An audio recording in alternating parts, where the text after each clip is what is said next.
मोटापे का वाहिद इलाज बगैर किसी दवा और एक्सरसाइज के 1 घंटे में 500 ग्राम से लेकर 1 किलो तक वजन कम किया जाएगा। नई टेक्नोलॉजी के जरिए ट्रीटमेंट किया जा रहा है SPS slimming and beauty clinic में। इस इलाज से आपको किसी भी तरह के साइड इफेक्ट्स भी नहीं होंगे। कलर इंप्रूवमेंट, पिंपल्स और डार्क सर्कल्स के लिए भी आप आ सकते हैं SPS slimming and beauty clinic, Hyderabad, एबर्ट्स beside Agarwala sweet house. Screen पर दिए गए नंबर्स पर कॉन्टैक्ट करें।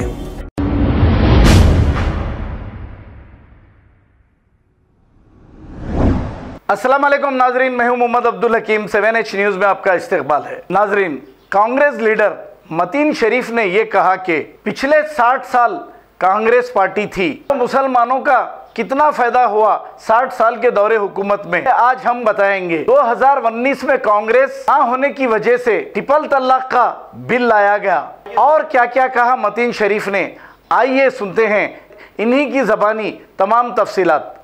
मुसलमानों, कांग्रेस को जानो। आज़ादी के बाद से आज तक इस मुल्क पर कांग्रेस ने 60 साल हुकूमत की। इन 60 सालों में कांग्रेस ने मुसलमानों को कितना फ़ायदा पहुंचाया उसकी हम बाद में बात करेंगे, मगर पिछले 7 सालों में कांग्रेस ना होने की वजह से हमारा कितना नुकसान हुआ ये देखना हमें बेहद ज़रूरी है। कांग्रेस ने अपने 60 साल के दौर में कभी शरीयत में मुदाखलत नहीं की और कोई शरीयत के ख़िलाफ़ कानून नहीं बनाया। 2019 में कांग्रेस ना होने की वजह से ट्रिपल तलाक का बिल लाया गया और हिंदुस्तान की तारीख में पहली बार शरीयत के खिलाफ कानून बनाया गया। कांग्रेस के 60 साल के दौरे इख्तिदार में हमने कभी मॉब लिंचिंग का वर्ड तक नहीं सुना था, मगर पिछले 7 सालों से मुसलमानों को मॉब लिंचिंग के तहत रोडों पर कत्लेआम किया जा रहा है। इसमें शर्म की बात यह है कि ये कातिलों के टोले जब मासूम मुसलमानों का कत्लेआम करके जेल को जाते हैं और बेल पे जब वापस आते हैं तो उसके बाद इस मुल्क के मिनिस्टर्स उनको फूल के हारों से उनका इस्तकबाल करते हैं। कांग्रेस के 60 साल के दौरे इख्तिदार में हर साल हज के वक्त एक PM डेलीगेशन के तहत यहाँ से 30 से 35 मुसलमानों को हज पर भिजाया जाता था, जो कि अब पिछले कुछ सालों से बंद कर दिया गया है। दुनिया के हर मुल्क से हज के वक्त सऊदी अरब को एक PM डेलीगेशन आता है, सिवाय एक इजराइल के। मगर अब दुनिया में ऐसे 2 मुल्क हो गए, इजराइल और एक इंडिया, जहां से कोई PM डेलीगेशन हज पर नहीं जाता। कांग्रेस ने अपने 60 साल के दौरे इख्तिदार में कभी मुसलमानों से उनकी शहरियत का, उनकी नेशनलिटी का सबूत नहीं मांगा। 2019 में कांग्रेस ना होने की वजह से NRC का बिल लाया गया और मुसलमानों से उनकी शहरियत का, उनकी नेशनलिटी का सबूत मांगा गया। इसमें ताज्जुब की बात यह रही कि आपका passport, voter ID card, ration card, Aadhaar card, PAN card, driving licence, इन सारे डॉक्यूमेंट्स को आपके नेशनलिटी के सबूत के तौर पर एक्सेप्ट नहीं किया जाएगा। ऐसे बेवकूफ़ाना, ऐसे जाहिलाना फैसले हमको कांग्रेस ना होने की वजह से देखने को मिल रहे हैं। कांग्रेस के 60 साल के दौरे इख्तिदार में आप जुमे के दिन या ईदों के दिन हर मसाजिद के बाहर, रोडों पर, खुले मैदानों पर, सारे मुल्क में हर जगह नमाज अदा कर सकते थे।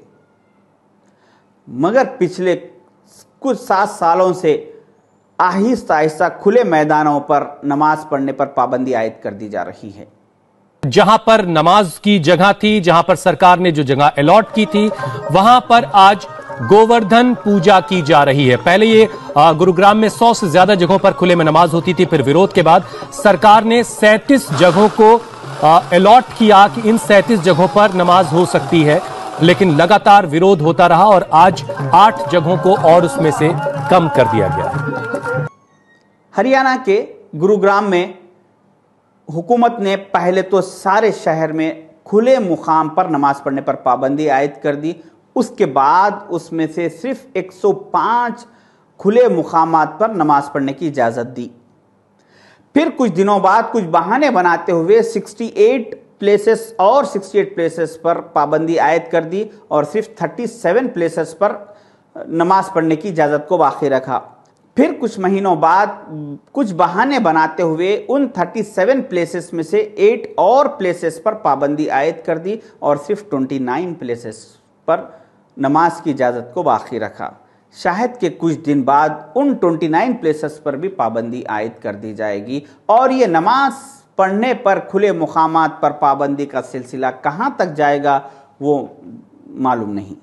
کانگریس کے 60 سال کے دور اقتدار کی سب سے بڑی خوبی یہ رہی کہ ان 60 سالوں میں کسی نے بھی نبی کریم صلی اللہ علیہ وسلم کی شان میں گستاخی کرنے کی جرت نہیں کی، اور جس نے کوشش کیا وہ سلاخوں کے پیچھے گیا۔ مگر آج ایک ٹرینڈ چل رہا ہے پچھلے 7 سالوں سے کہ اگر یہاں پہ کوئی بڑا لیڈر بننا چاہتا ہے نعوذ باللہ، تو وہ سب سے پہلا اس کا کام یہ رہ رہا کہ وہ اسلام کے خلاف اور نبی کریم صلی اللہ علیہ وسلم کی شان کے خلاف اسٹیٹمنٹ دے رہا ہے۔ جیسا کہ اس ملعون کو پوری پلاننگ کے تحت Y+ سیکیورٹی پہلے دی گئی، اور اس کے بعد اس سے نبی کریم صلی اللہ علیہ وسلم کی شان میں گستاخی کروائی گئی۔ وہیں کانگریس کے دور میں ایک اور ملعون سلمان رشدی، جو مہاراشٹرا ممبئی کا رہنے والا تھا، اس نے جب یہ خیال کیا کہ وہ نبی صلی اللہ علیہ وسلم کی شان کے خلاف کتاب لکھے گا، تو اس نے سب سے پہلے یہ کام کیا کہ اس ملک کو اس نے سب سے پہلے چھوڑ دیا، اور وہ لندن شفٹ ہوا۔ وہاں سے اس نے 26 سپٹمبر 1988 میں ایک کتاب ریلیز کی، جو ساری کتاب میں اس نے نبی صلی اللہ علیہ وسلم کی شان کے خلاف لکھی تھی۔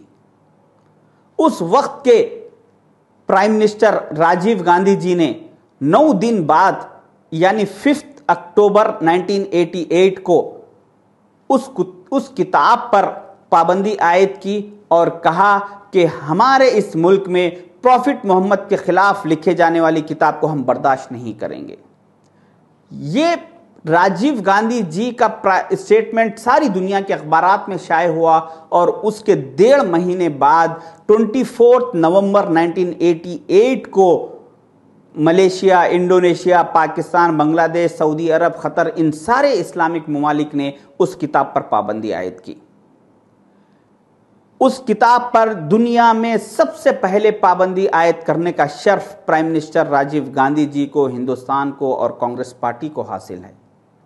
آپ یہ سارے تفصیلات گوگل میں چیک کیجئے، جذباتی تقریروں میں کسی کے بھی مت آئیے، اور سوچ سمجھ کے فیصلے کیجئے، ان حقائق پر نظر ڈالیے۔ یہ سارے کے سارے بات حقائق سے وابستہ ہے، اس میں کوئی بھی دو رائے نہیں ہے، کوئی جھٹلانے کی بات ہی نہیں ہے۔ تو ہم کانگریس کے دور میں کیسے تھے، کتنا سیف تھے، اور آج کیسے ہیں، اس چیز پر ہمیں سوچنا ضروری ہے، اور ہمیں ہماری آنے والی نسلوں کی حفاظت کے لیے، ہماری نسلوں کے لیے ہمیں پھر سے ایک بار ایک جٹ ہو کر کانگریس کی طرف آنا ہے اور کانگریس کے فیور میں جانا ہے۔ اللہ حافظ۔ خبر ہے شہر کی، خبر ہے گاؤں کی، خبر ہے ساری دنیا کی۔ 7H نیوز پسند آئے تو لائک کیجئے، شیئر کیجئے اور سبسکرائب کرنا نہ بھولیں۔ 7H news